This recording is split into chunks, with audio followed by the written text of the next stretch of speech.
Good morning, afternoon, or evening. How y'all doing today? Welcome back to Mr. Morrow's Algebra 1 class.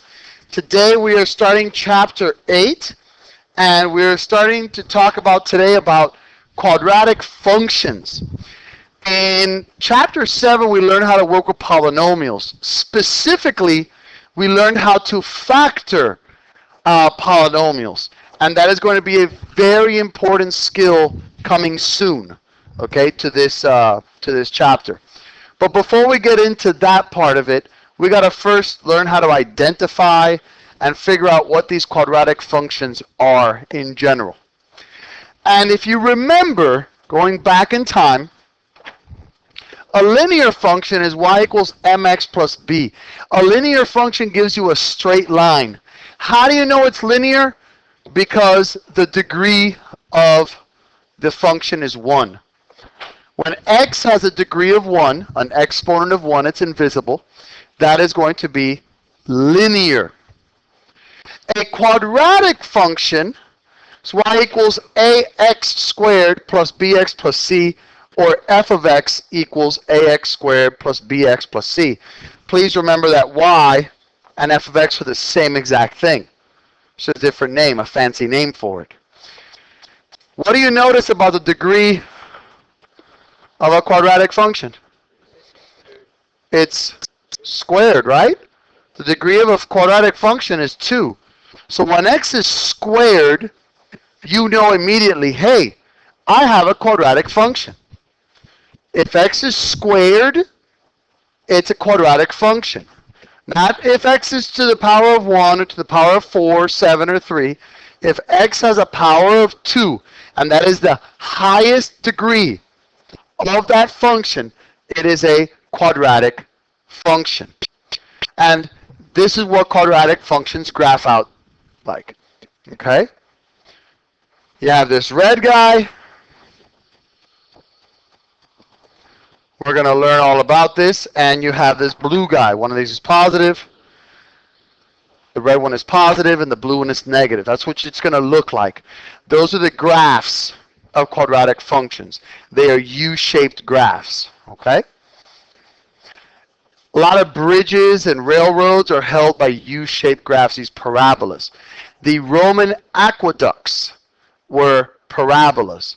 The strongest structure that you can build is a parabola. It's the strongest type of structure. So parabolas are really, really well known. You see them in life all the time. Have you guys been on the Palmetto on 826 coming from north? And when you come on from I-95 and you get onto 826 west, have you seen that big old, it's a big parabola and it's like doubled up like that? It's really high up. You see it on the left side. That's a parabola. Okay? That wasn't just made up. There was an exact formula that they used to create that. And that's what we're going to learn about in this chapter. And one more thing that I forgot. Sorry, my bad. Quadratic function is ax squared plus bx plus c, where x is not equal to 0 and where a is not equal to 0. Why is that important? If x was 0, what would I be left with? If x was 0, wouldn't I be left with y equals c? That's a linear function. That's a horizontal line going through the c value on the y-axis. What happens if a becomes 0? If a is 0, what happens to this whole term here? What's 0 times x squared, guys? So what happens to this whole term here? It goes bye-bye. And then what am I left with? What kind of an equation? A linear equation. So x cannot be 0 and a cannot be 0. And the highest degree must be 2 squared. You with me? All right, let's continue. Now, identifying functions, quadratic functions rather. First skill we're going to learn is how to identify them from a relation or a table of values. If the change in the x values are constant and the second difference of the y values are constant, it is a quadratic function. if the change in x is constant and the second difference of y is constant, then it's a quadratic function. We'll see an example now in a second. How do you identify it from an equation? You identify a quadratic function from an equation. It must have an x squared within the equation. And actually, that's technically wrong. X squared must be the highest degree.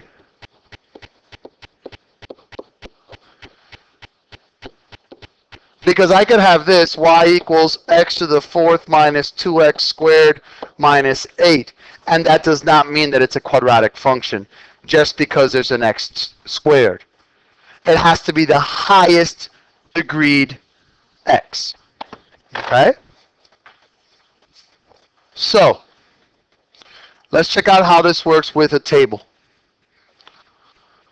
First thing you always want to do is very similar to finding out if a function is linear or if a function is a direct variation. You have to compare the differences. So -4 to -2, what did I do here? I added 2. And -2 to 0, and 0 to 2, and 2 to 4. Okay. Now, my first difference.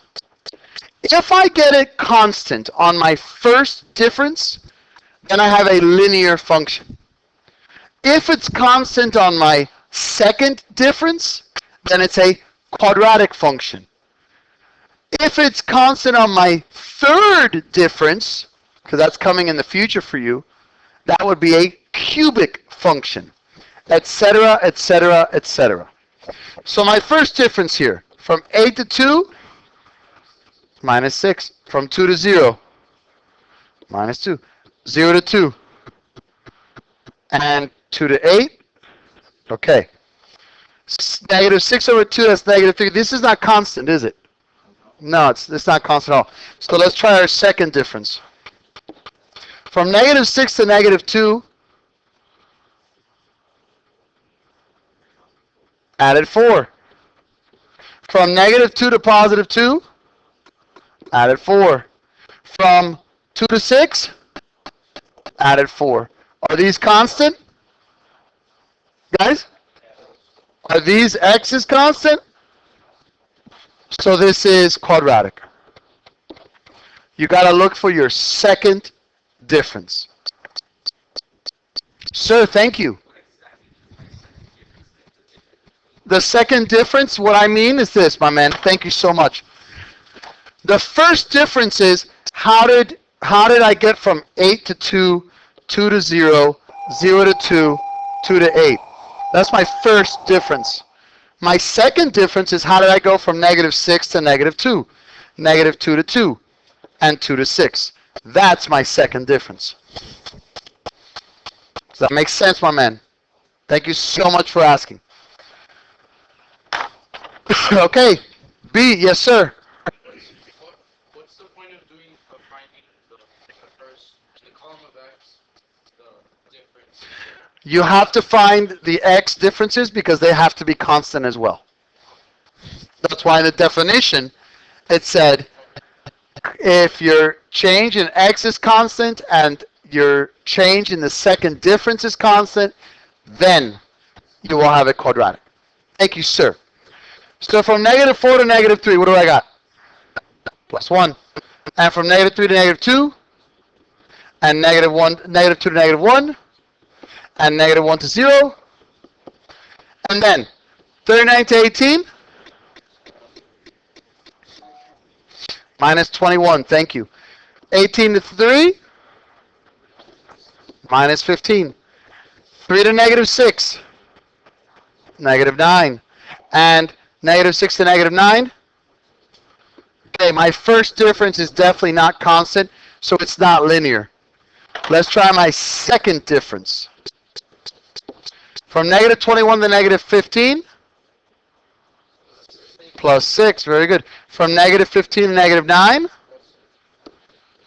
and from -9 to -3. Now, For those of you who don't know how to get that, when I go from negative 21 to negative 15, and I want to find the difference, it's always the second value minus the first value. In this case, my second value was negative 15 minus my first value of negative 21. I'm going to have negative 15 plus 21, and that equals positive 6. So when you're trying to find differences, it's second value minus the first value. And now that my x changes are constant and my second difference is constant, I know that it is quadratic. Yes, sir? If the x's are not constant, then what happens is the following. That's a very good question. Let's say that you get the following changes in x. Plus 4, plus 2, plus 6, and whatever, plus 10. Let's just say that those are my first x differences, okay? And let's just say that my second differences here are, let's just say 12, 6, 18, and 30, okay? If they're different like this, pay attention. What's 12 over 4? And 6 over 2? And 18 over 6? And 30 over 10? So if you divide the second difference to the changes of the x, they have to be constant. But for the most part, the x's will be constant. So you're trying to see if the second difference is going to make it work. Does that answer your question, sir? Thank you so very much. God bless you. That's great. Next, C. Is that quadratic? Why? Linear. X is not squared. D. Is that quadratic? Why? Because x is squared. Very good. Easy peasy Japanesey. Okay. Now, graphing quadratic functions using a table. I'm telling you right now, this is the worst way to graph. I have to teach it. All right, they're not going to be complicated. They're going to be easy because I have to teach it because it is a skill that you need. However, this is not the best way to graph quadratic functions. We're going to learn that soon. We're going to learn how to graph quadratic functions correctly very soon. But this is when you have a very simple Mickey Mouse kind of function, you could graph it using a table of values. In order to graph a quadratic function, simply plug in the moral 5, remember negative 2, negative 1, 0, 1, and 2, as x values and solve for each y value. Once complete, plot the ordered pairs and graph the function. Now, you already saw that the function I had told you is a U-shaped graph. So please, if you graph points and your graph comes out like that, you're wrong. I'm not trying to be mean. Go back to the drawing board. If your graph comes out like that, you're wrong. If it comes out like that, you're wrong. It has to be a U shape going up or down. If it's not a U shape when it's quadratic, my friends, no offense, but you're wrong. Go back to the drawing board. So, let's graph y equals 2x squared. Okay? Let's make a table. Negative 2, negative 1, 0, 1, and 2. When x is negative 2, what's negative 2 squared? 16. How is negative 2 squared 16? Okay, what's negative 2 squared? No. Negative 2 squared is not negative 4. Negative 2 squared is 4 times 2 is 8. When x is negative 1, what's negative 1 squared? Times 2? Okay, when x is 0, y is 0. When x is 1, y is 2. How is it 4, guys?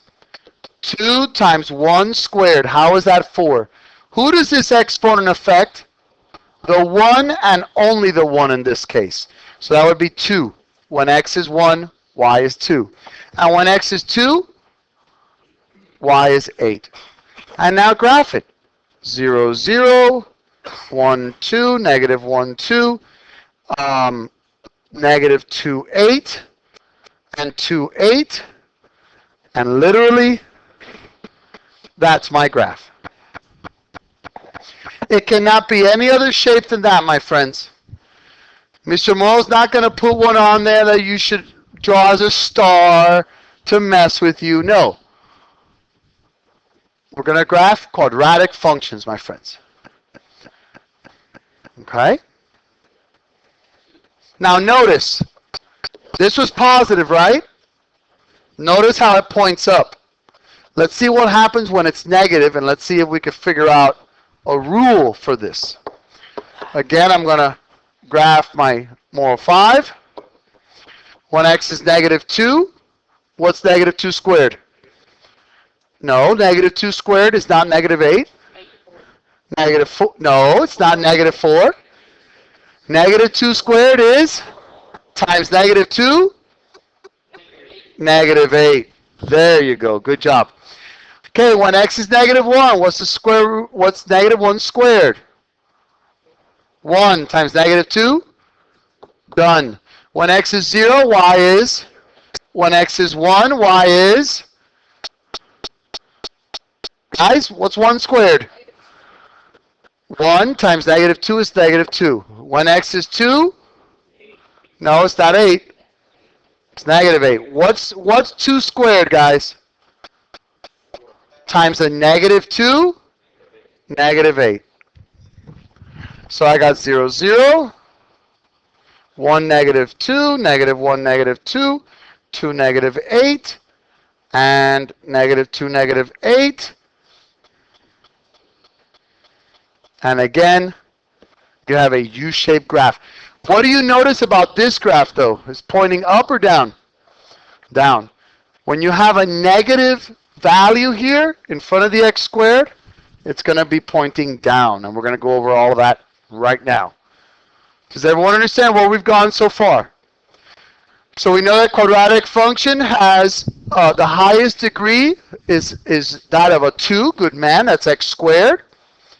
It's a U-shaped graph. If it's positive, it's pointing up. If it's negative, it's pointing down. And you graph it by using the moral 5. You can identify it in a table by checking the second difference. If the second difference of the y is constant and the change in the x values is constant, it is quadratic. Now, let's get to the fun stuff. The quadratic function, as we have already discussed, produces a U-shaped graph, okay? A U-shaped graph called a parabola. They're called parabolas. Now, remember the function that we had talked about. It was y equals ax squared plus bx plus c. There are a lot of significant things here. The a and the b are coefficients. And the c is the y-intercept, which is a constant. What is the y-intercept again, guys? No, I know, but what is the definition of y-intercept?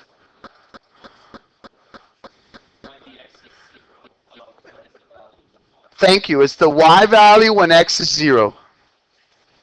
So, let me show you how the a affects this graph. If a is greater than 0, in other words, it's positive, then the graph will always open upwards. If you have a positive a, the graph will open upwards. Now, when you look at this graph, I want you to start looking at a couple pieces of it, because we're going to have to build little by little. First of all, the shape, the U shape, that's called a parabola. We know that. These guys here, these are x-intercepts, correct? They're the x values when y is 0, right? These are called the zeros of the quadratic function. These zeros are the solutions. We're not going to deal with them today, But just so you see, when I come back to you in a day or two and say, okay, guys, we're going to talk about the zeros, you already know in your head what the zeros are. Zeros are the x-intercepts of the parabola. And then the very important part is this bottom point right here. This bottom point, that is the highest or lowest point. That is called the vertex. It is going to be either a maximum or a minimum. When the graph is pointing upwards and A is positive, you have a minimum. Okay? This vertex in this particular case is 0, -5. The minimum value equals -5. That is the minimum value of this graph when x equals 0. That is the minimum value. So if A is positive, the graph points upwards, and the vertex is a minimum. Now, see if you guys remember domain and range. What does a domain describe of a function? What is a domain? Yes, sir. The possible x values. Very good. Do you guys notice that little by little, this graph is going to the right little by little? Right? And it's also little by little going to the left. Did you guys notice that? So the good news, the domain of any quadratic function is all real numbers. Always. There's no question about it. Always. Regardless of if it's a positive quadratic function, if it's opening upwards or downwards, it doesn't matter. Doesn't matter if it has a maximum or a minimum. The domain of any quadratic function is all real numbers. Now the range. If the x describes the possible x values, what does the range describe? The possible y values. Well, let's think about this. Isn't the y value, doesn't it stop right here? Doesn't it go up from there? So in this case, what would my range be? What are the possible y values here? -5 and up. So how would we say that mathematically, guys? Y is greater than or equal to -5. Thank you. Great job. Does that make sense, boys? Okay. On the opposite side, if A is greater than, I messed up. That's less. That's less. Please correct that. If A is less than 0, A is negative, then the graph opens downwards. If you notice here, the A is negative. You have a negative A, so the parabola opens downwards. It's still a parabola. That's why it's still called a parabola. It's a U-shaped graph. It's going through the x-axis. Those are the zeros. Remember, those are the solutions of this graph. The x-intercepts are called the zeros. And then in this case, my vertex is a maximum point. Because if the graph is pointing downwards, that's the highest it can go. That is my vertex. It's a maximum. Again, what would the max value be? The max value would equal 5.25. That is the highest point that it can reach. What is the domain for this bad boy right here? All real numbers. And now, what is the range? My height here, my maximum value is 5.25. So what does that mean? Doesn't it go from there and then all the way down? So what would equal? Y is less than or equal to 5.25. Phenomenal. Does that make sense, people? Promise?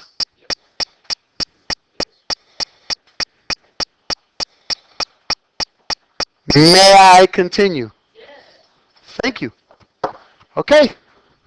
Identify the vertex of each parabola, then give the minimum or maximum value of the function, then give the domain and the range of each parabola.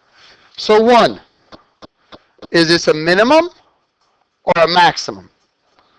It is a max. What is the vertex here?